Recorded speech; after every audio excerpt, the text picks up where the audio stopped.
Welcome, my name is Colleen Tauke and I'm a sewing specialist here at Fons & Porter. In this Quilting Quickly tutorial, I'll show you how to put together the blocks in the quilt called Twister. If you'd like to purchase this pattern or any of the tools that we show today, please visit our website. We're going to be working with 2.5-inch pre-cut strips, and they come coordinated wonderfully. We've got reds and blues and yellows and light blues, even some pinks in this one. And that's why the quilt goes together so beautifully. And then we're going to be adding a background fabric and a border and binding fabric, and you'll be off and ready to start your cutting right away. With the pre-cuts, they come in different, this happens to be a Moda one that happens to be rolled up, and the edges are pinked. Now a lot of them come in either rolled or packaged, but those edges tend to have a lot of lint. So if you take a lint roller and just roll along the sides before you break them open, it helps to reduce the amount of fuzz that you end up wearing in your sewing room. So that's a little tip for the day. Pick up that lint before you start. Now, in order to cut the pieces that go within our block here, we're going to be needing to cut quarter square triangles and some parallelograms. And we do that by working on strips. And for instance, we can cut quarter square triangles that go here. I have a few that are already cut.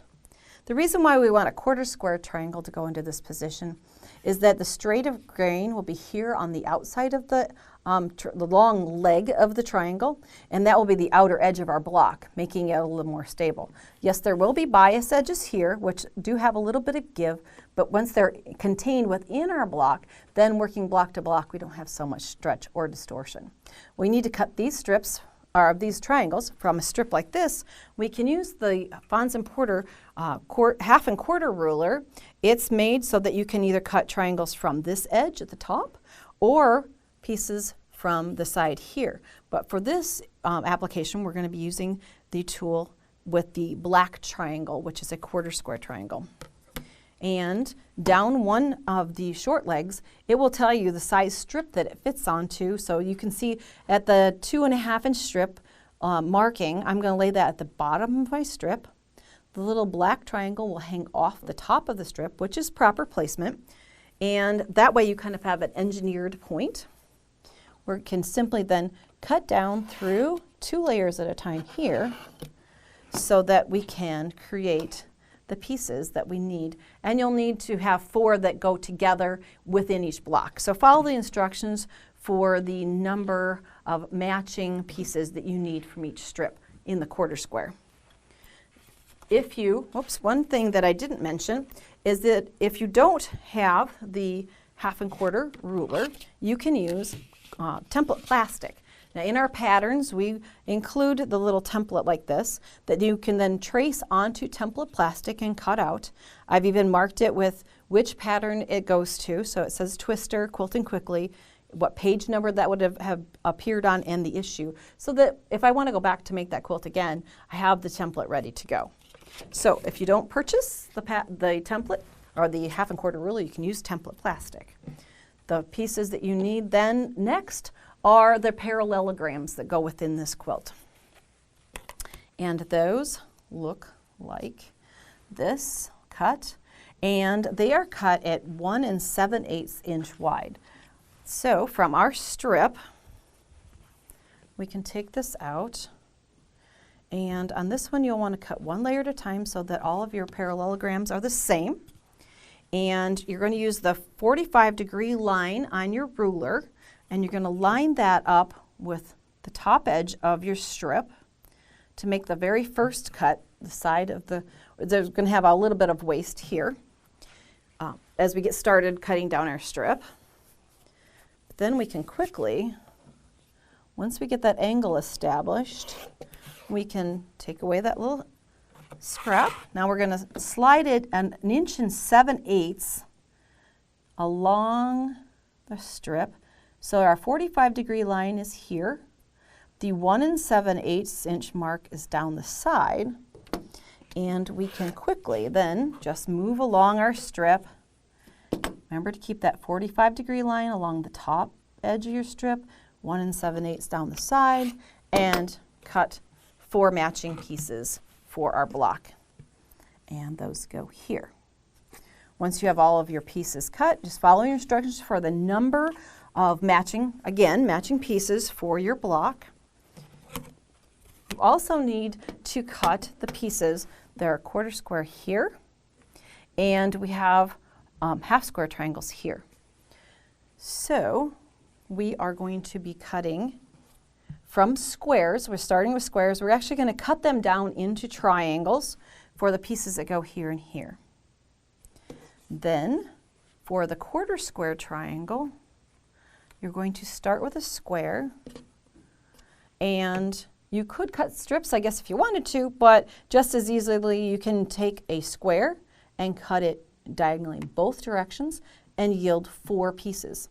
Nice that you need 4 pieces for this block. So from each square you'll have the backgrounds for those.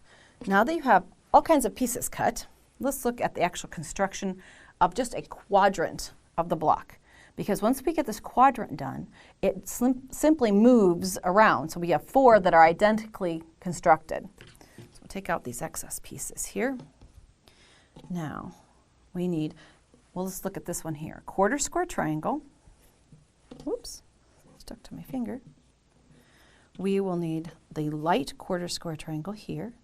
So we have half of our unit constructed or laid out. We need this diagonal or parallelogram.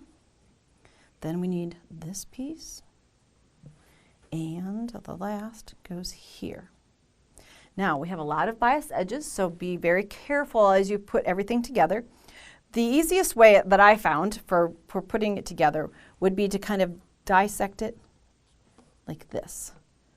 This one is like half of an hourglass block. Simply place right sides together, 1/4 inch seam here, and press my seams to one side. Now I'm going to come over here. You can't really put this piece on first. It seems awkward. So what I'm going to do is put a piece here, and I can match up the triangle on this end. And if I point out, if you're seaming 1/4 inch along here, you're going to get to a V, and that should be 1/4 inch from this outer edge to where you finish. So stitch a 1/4 inch seam here, open this out, and then you've got a nice straight edge here, and you're matching up this outer edge here, because we want to have a right angle when we're done. So that's your guide. You want this to be a straight line. So when you get these seamed together, you're going to put this on, get this corner all matched up nice, seam along here, and where that V is at, it's going to be your next marker. You should be 1/4 inch from this edge to that V. So there are little pieces, little stopping points that help you keep your patchwork nice and neat. Once you've created the 2 half squares shapes, then it's just joining those together. You may want to put, as I was joining these together and making the parts for this, this is where I felt was a more critical spot, and I'll point that out in the block right here. I would drop a pin in there and try to match that up. So this triangle came to the parallelogram and kissed that spot right there all the way around the block. So basically, then once you've created 4 of these that match, you place them so that you created 1 twister block, and you get to make all of 20 blocks in different color combinations. If you'd like to see more of our Quilting Quickly tutorials, please visit our website. Thanks for joining me today.